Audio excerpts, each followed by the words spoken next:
God is good all the time. 지난 한 주간 잘 지내셨습니까?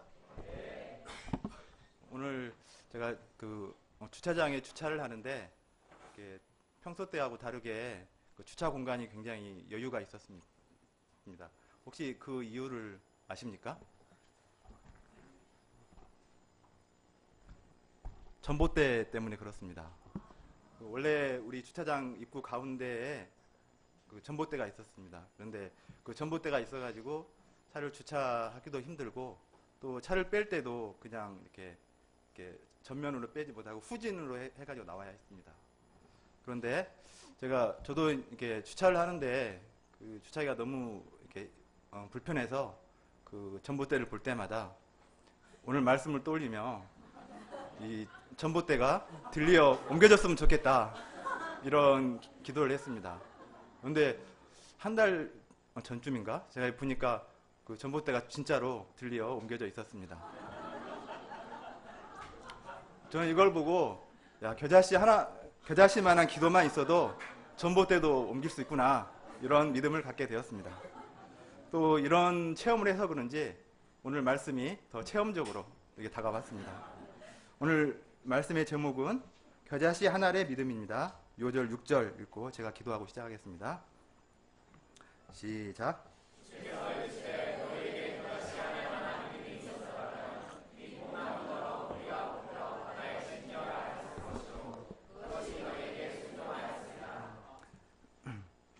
사랑과 은혜가 충만하신 하나님 아버지, 죄로 죽을 수밖에 없는 죄인들을 긍휼히 여겨주시고 독생자 예수님을 보내주셔서 감사합니다. 또한 예수님을 통해 생명의 길, 구원의 길을 열어주셔서 감사합니다. 저희가 이 하나님의 은혜와 사랑을 알고 이 시대에 그 사랑의 빛을 갚는 사도들이 되게 도와주십시오. 오늘 말씀을 통해 우리에게 겨자씨 한 알의 믿음 갖기를 원하시는 주님의 음성을 잘 들을 수 있도록 도와주십시오. 부족하고 허물 많은 죄인에게 은혜를 더해 주셔서 오늘 말씀을 잘 전할 수 있도록 도와주십시오. 예수님 이름으로 기도합니다.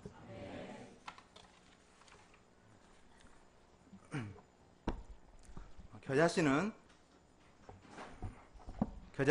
가장 작은 것을 상징합니다. 겨자씨 하나의 무게가 얼마가 될까요? 아마도 눈송이 하나 정도의 무게일 것입니다. 눈송이 하나의 무게에 관한 이런 이야기가 있습니다. 아주 작은 박새가 친구 비둘기에게 물었습니다. 눈송이의 무게를 알고 있니? 비둘기가 대답합니다. 눈송이의 무게라고?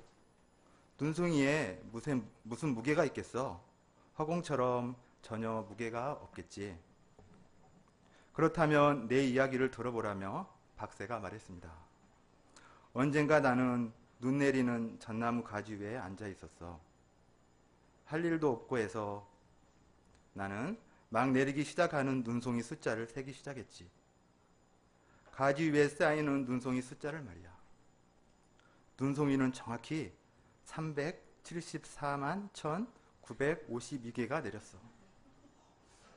그런데 말이야, 박새의 잔잔한 목소리가 이어졌습니다.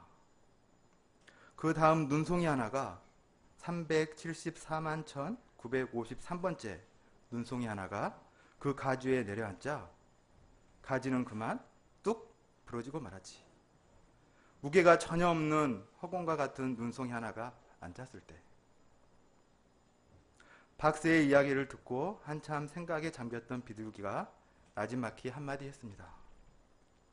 그래, 맞아. 단 한 사람의 목소리가 부족한 건지도 몰라. 세상에 평화가 내리는 데는. 눈송이 하나에 무슨 무게가 있겠습니까? 그러나 눈송이 하나가 더 얹히는 순간 그 무게 때문에 가지가 부러진 것입니다. 그 한 송이가 내려오기 전까지는 아무 일도 없는 듯 가만히 있었던 가지가 말입니다. 겨자씨도 이와 같습니다. 겨자씨가 땅에 심겨지기 전에는 작고 보잘것없는 하나의 씨에 불과합니다. 그러나 겨자씨가 땅에 심기면 새들이 둥지를 틀고 사람들이 더위를 피할 정도로 큰 그늘을 만듭니다. 이처럼 작지만 많은 가능성과 잠재력을 담고 있는 것이 겨자씨의 생명력입니다. 겨자씨 한 알의 믿음은 작고 아무것도 아닌 것처럼 보입니다. 그럴듯해 보이지도 않고 누구에게 자랑할 만한 것도 없습니다. 그러나 어떤 고난 속에서도 믿음의 싹을 틔우고 그 믿음이 자라서 한 영혼의 생명을 살리는 믿음, 그것이 겨자씨 한 알의 믿음입니다. 오늘 말씀을 통해 예수님께서 우리에게 가르쳐 주시는 겨자씨 한 알의 믿음을 잘 배우고 은혜 받기를 기도합니다. 1절을 보십시오. 예수님은 제자들에게 말씀하십니다. 실족하게 하는 것이 없을 수는 없으나 그렇게 하는 자에게는 화로다. 실족이란 다른 사람을 믿음에서 떠나게 하는 것을 말합니다. 사람들은 언제 실족합니까? 교회에 다니는 사람들에게 실망할 때입니다. 예를 들면 교회 목회자가 부정한 스캔들로 사회적 물의를 일으킬 때 사람들은 실망하고 믿음에서 떠납니다. 굳이 사회적 물의를 일으킬 만한 일이 아니어도 사람들은 실족할 수 있습니다. 하나님을 믿는 사람이 술에 취해 횡설수설하는 것을 보고 믿음에서 떠날 수 있습니다. 또 지극히 사소한 것에 실족하기도 합니다. 인사했는데 안 받아주었다고 예배에 안 나오기도 합니다. 또 단체 카톡방에 글을 올렸는데 아무도 댓글을 안 할 때 나는 존재감이 없나 봐 하며 상처받고 단톡방에서 나가버리기도 합니다. 이런 것을 보면 실족하게 하는 일이 없을 수는 없습니다. 예수님도 이것을 인정하셨습니다. 그러나 예수님은 그럴지라도 그렇게 하는 자에게는 화가 있다고 말씀하십니다. 그 사람 믿음이 약해서 그런 거야. 이렇게 그 사람을 탓할 문제가 아니라는 말씀입니다. 그 화가 어느 정도입니까? 2절을 보십시오. 이 작은 자 중에 하나를 실족하게 할진대 차라리 연자맷돌이 그 목에 매여 바다에 던져지는 것이 나으리라. 고대 로마나 수리아 지역에는 연자맷돌 사용 제도가 있었습니다. 그 지역 사회에서는 소금기가 강해 가라앉지 않고 뜨기 때문에 연자맷돌을 목에 메고 바다에 던졌습니다. 그러면 아무리 수영을 잘하는 박태환 선수라 할지라도 빠져나올 재간이 없습니다. 제자들은 이 말을 듣고 마음에 큰 부담을 느꼈을 것입니다.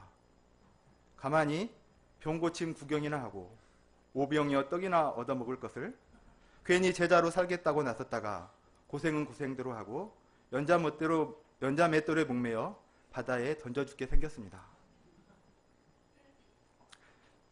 예수님께서 제자들에게 이런 부담스러운 경고를 하신 이유가 무엇입니까? 그것은 연약한 사람 하나라도 무시하지 않고 소중히 여기기를 원하셨기 때문입니다. 사도 바울은 이같이 권면했습니다. 그런즉 너희의 자유가 믿음이 약한 자들에게 걸려 넘어지게 하는 것이 되지 않도록 조심하라. 예수님도 말씀하셨습니다. 3절을 보십시오. 너희는 스스로 조심하라. 여기서 스스로 조심하라는 것은 구체적으로 형제가 죄를 범하거든 경고하고 회개하거든 용서하라는 의미입니다. 그러나 실제로는 반대로 갈 수 있습니다. 형제가 잘못해도 모른 척하고 외면할 수 있습니다. 그러고는 뒷전에서 수군거리거나 은근히 딸을 시킬 수 있습니다. 반대로 형제가 회개해도 받아주지 않을 수 있습니다. 그래서 죄를 깨우치게 하고 용서하려면 사랑과 용기가 필요합니다.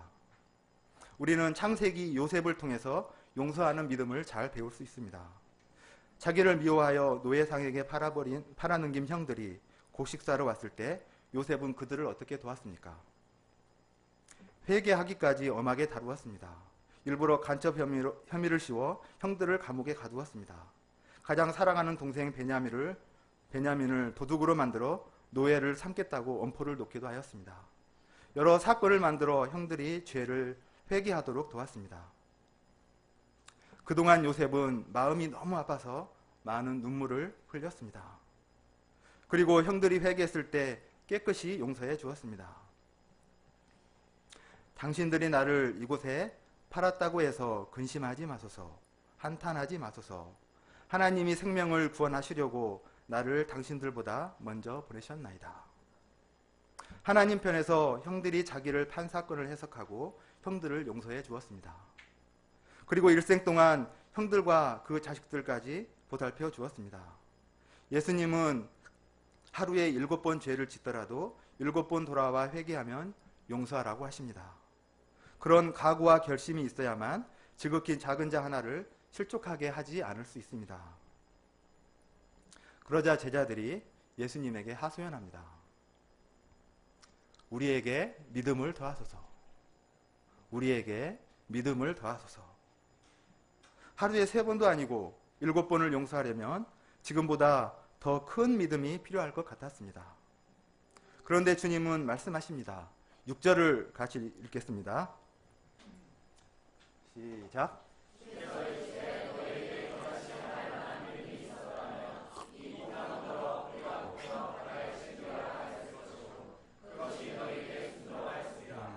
뽕나무는 뿌리가 깊고 또 옆으로 넓게 뻗기 때문에 그것을 뽑기가 매우 어렵습니다.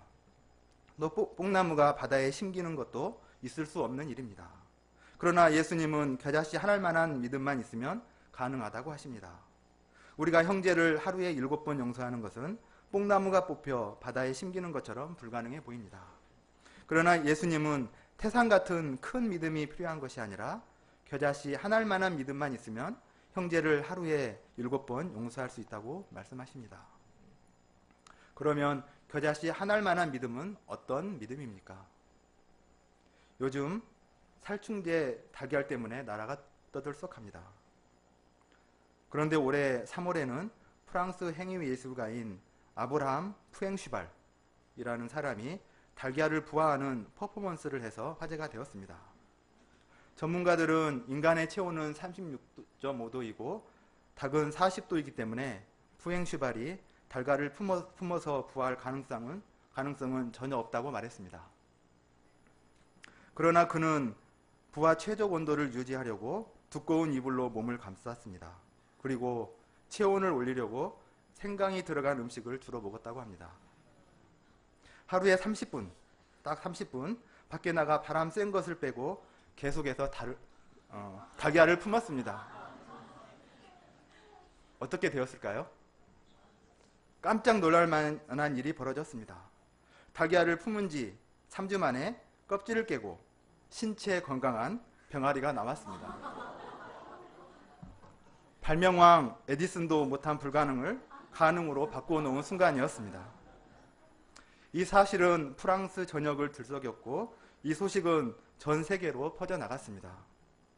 한국에서는 푸엥슈발이 몸을 감쌌던 솜니불이 한국산이라 더 화제가 되기도 했습니다.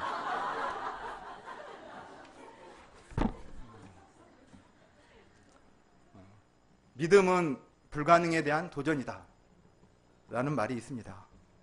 우리는 흔히 나는 아직 믿음이 작아서 안 되고 저 사람은 믿음이 커서 기도발, 영발이 잘 받는다고 합니다. 그러나 과연 믿음에 크고 작음이 있을까요? 믿음에는 2가지밖에 없다고 생각됩니다. 믿으면 믿는 것이고 안 믿으면 안 믿는 것입니다. 어떤 분은 그래도 어느 정도 믿기는 하지만 완전히 믿지 못하는 경우도 있잖아요. 하실지 모르겠습니다.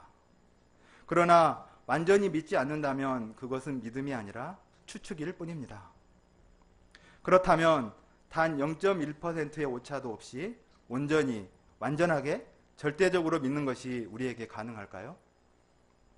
그러한 믿음은 하나님이 허락하시지 않으면 불가능합니다. 몇 년 전에 타임지에 마더 테레사 수녀의 미공개 편지가 소개되었습니다. 그 편지는 그녀의 신앙에 대한 깊은 회의와 말할 수 없는 많은 고뇌가 담겨 있어서 많은 사람들에게 큰 충격을 주었습니다. 내 믿음을 어디서 찾을 수 있나요? Where is my faith? 저 깊은 심연까지 내려가 봐도 공허와 암흑밖에 아무것도 찾을 수 없습니다.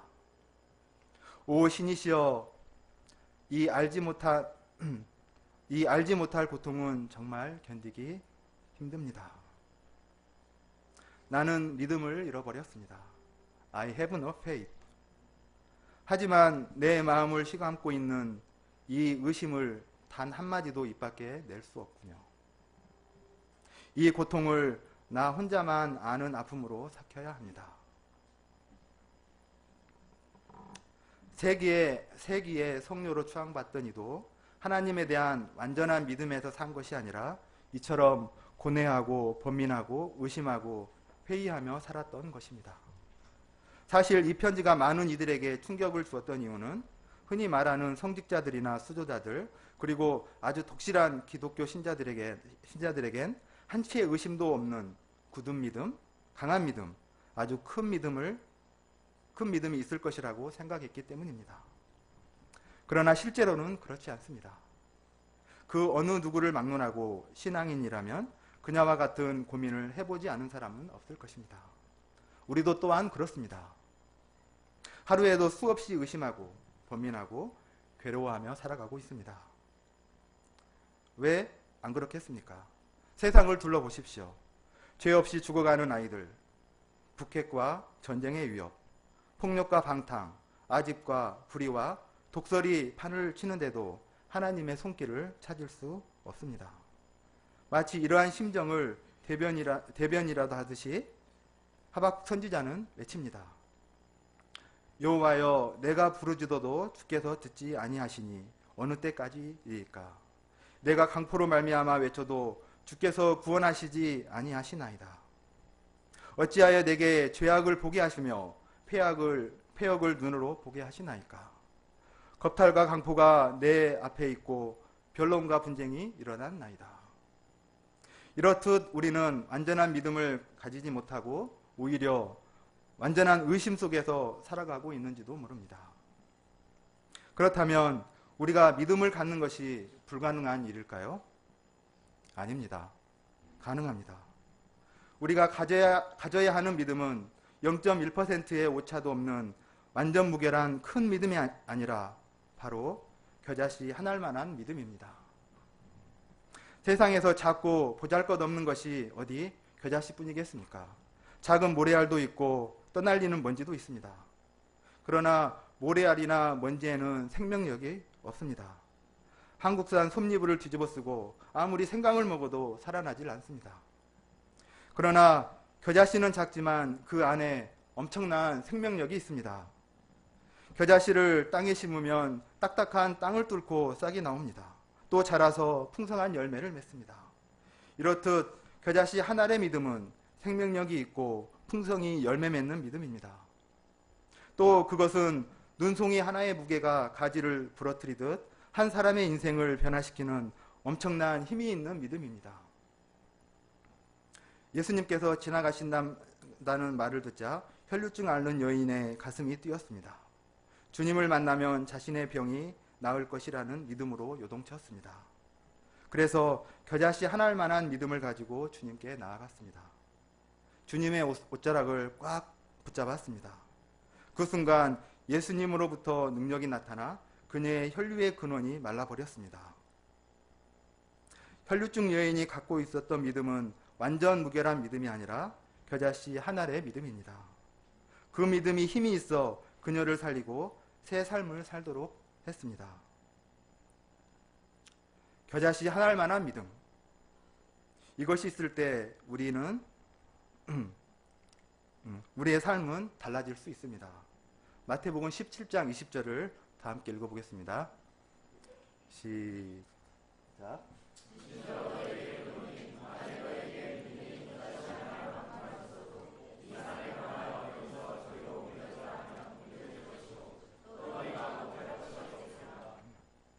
이 말씀을 보면 어떤 생각이 드십니까?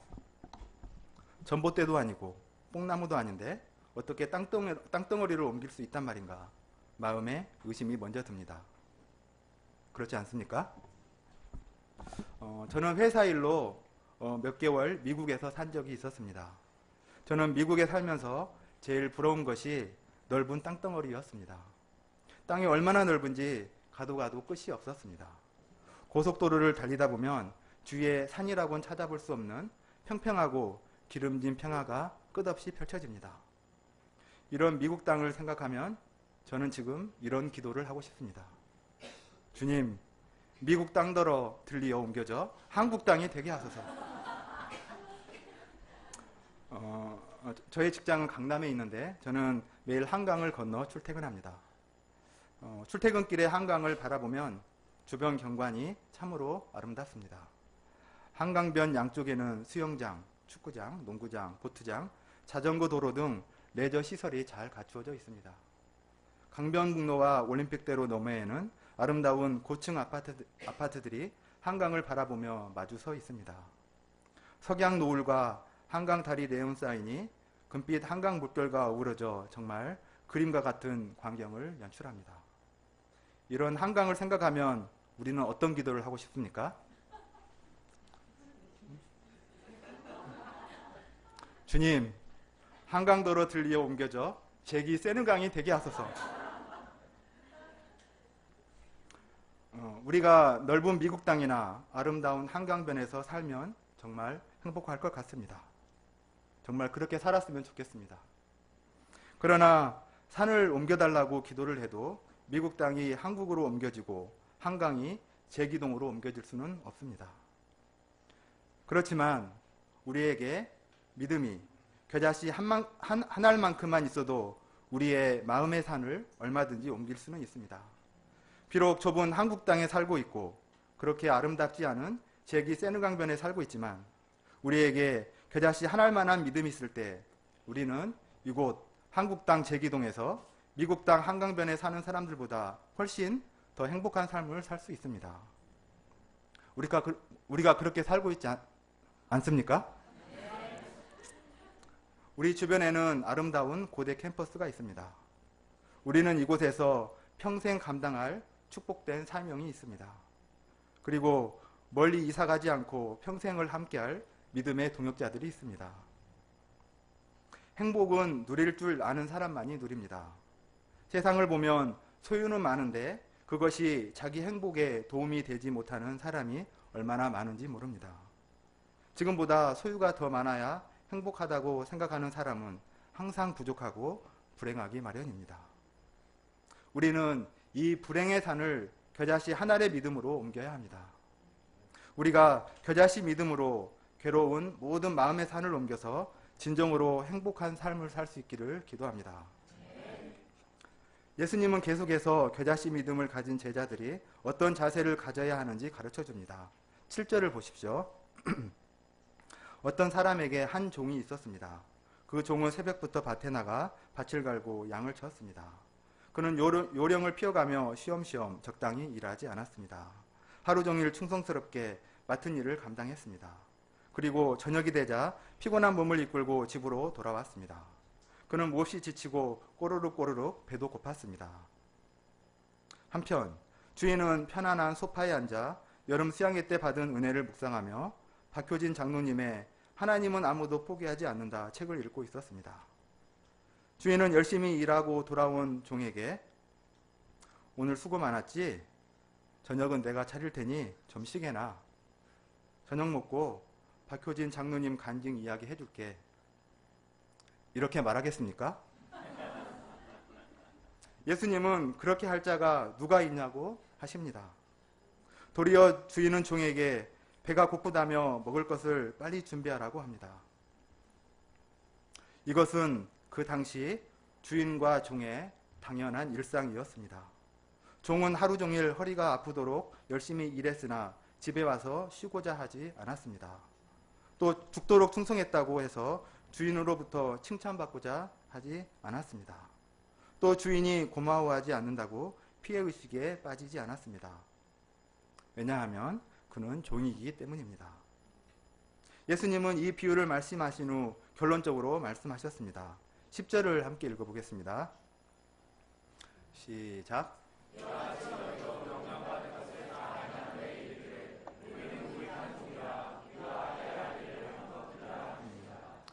이 종은 사실 무익한 종이 아닙니다. 주인에게 없어서는 안 될 유익한 종입니다. 그러나 종은 스스로 유익한 종이라 생각하지 않습니다. 그는 자기가 잘한 일 때문에 교만해지지 않습니다. 대개 일을 충성스럽게 하거나 성공적으로 마치고 나면 자기의의가 생기기 쉽습니다. 자기의의가 생기면 교만해져서 남을 무시하게 됩니다. 그러면 영적 성장이 막히고 쓸모없는 종이 되어버립니다. 사람이 충성한 후에 마음의 교만을 극복하고 겸허한 자세를 갖는 것처럼 중요한 일은 없습니다. 가정에서도 그러합니다. 스스로를 무익한 남편으로 생각하느냐, 유익한 남편으로 생각하느냐에 따라 가정 분위기가 달라집니다. 저는 가끔씩 아내에게 유익한 남편으로서의 존재감을 드러내고 싶을 때가 있었습니다. 그래서 컴퓨터를 고쳐주거나 집 정리를 깔끔하게 해주고는 그래도 남편밖에 없지요. 이런 말을 잘 하였습니다. 그러면 아내는 한마디 하였습니다. 고마운데요. 교만은 패망의 선봉입니다.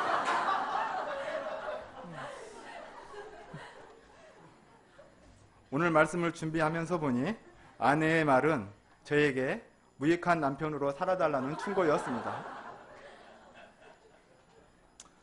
상대방이 나를 유익한 배우자로 알고 나 자신에 대해서는 스스로 무익한 배우자가 될 때 그 가정은 에덴이 됩니다.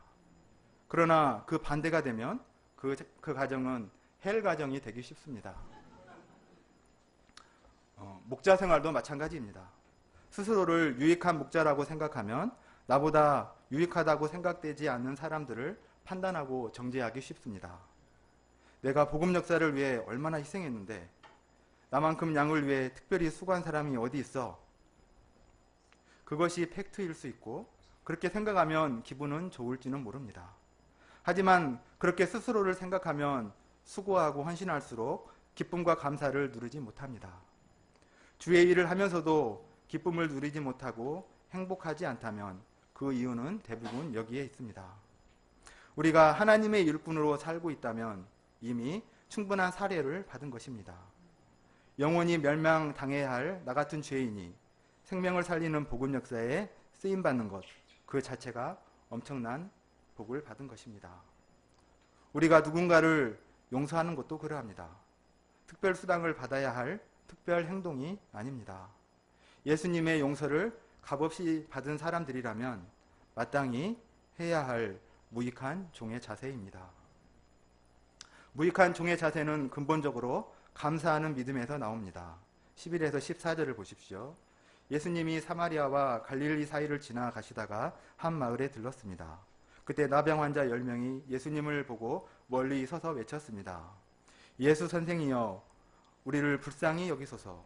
예수님이 그들을 보시고 말씀하십니다. 가서 제사장들에게 너희 몸을 보이라.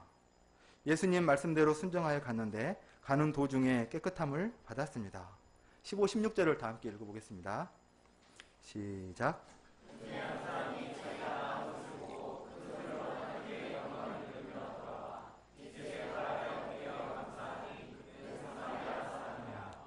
예수님께서 10명을 고쳐주었는데 돌아와서 감사한 사람은 사마리아 한 사람뿐이었습니다. 예수님은 그 9은 어디 있느냐 하시며 안타깝게 찾으셨습니다. 예수님은 감사하지 못하는 그들을 안타까워하셨습니다. 그들이 감사를 표현하지 못한 여러 가지 사정이 있었을 것입니다. 병에서 나았으니 여행도 가고 싶고 친척과 친구들을 불러 큰 잔치도 열고 싶었을 것입니다.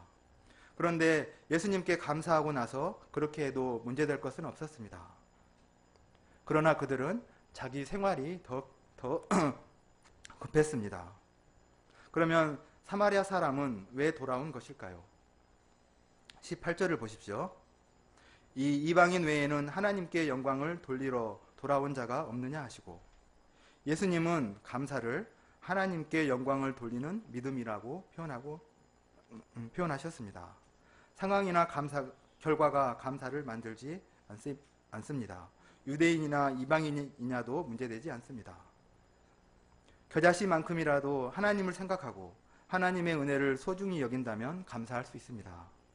우리가 하나님께 영광을 돌리려는 믿음으로 감사 제목을 찾기 시작하면 감사할 것이 얼마나 많은지 모릅니다. 그렇게 감사할 줄 아는 사람들이 누리는 축복이 무엇입니까? 19절을 또 같이 읽어보겠습니다. 시작.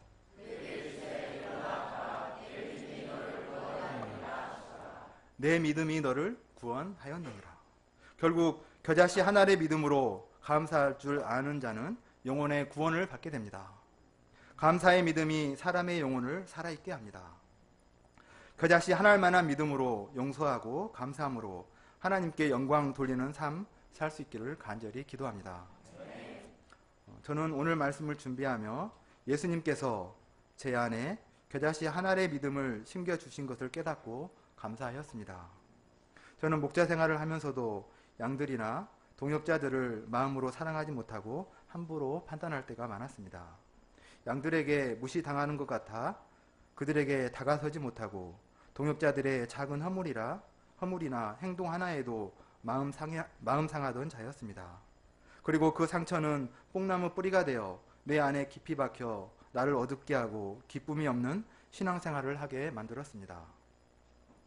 하루에 7번이 아니라 단 한 번도 용서하지 못하고 사랑하지 못하는 자신으로 괴로워하였습니다. 찾아보면 고마워해야 할 것, 감사할 것이 수백 수천 배 많은데도 그 감사로 인한 축복과 행복을 누리지 못하였습니다. 저는 제 믿음이 크게 부족해서 그렇다고 생각하였습니다. 그래서 주님께 나가 기도하였습니다.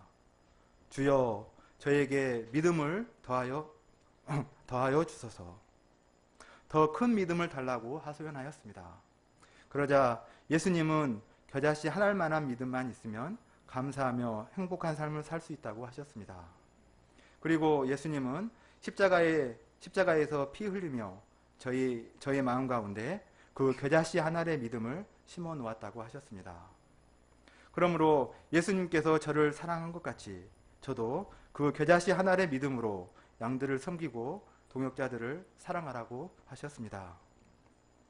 제가 붙들어야 할 것은 단지 겨자씨 하나의 믿음입니다. 제가 이 믿음으로 내 안에 불행의 산들을 옮기고 형제를 용서하고 사랑하는 삶 살 수 있기를 기도합니다. 결론입니다.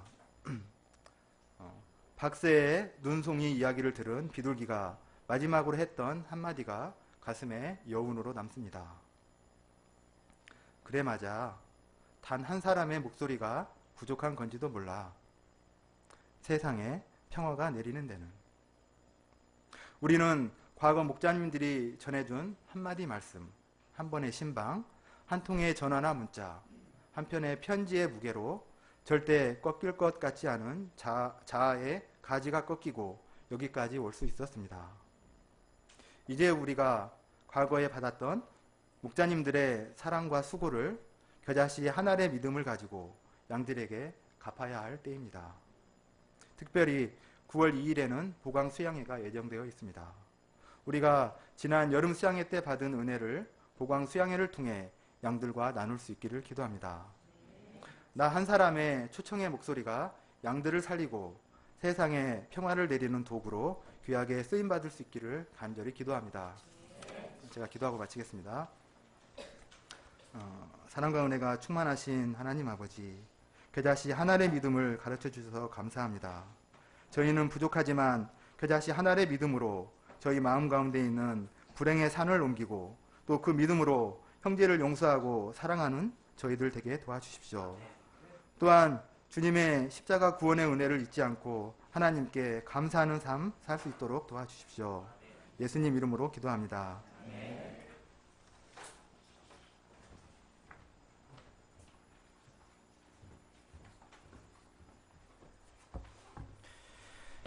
다 함께 찬송가 542장을 부르시겠습니다.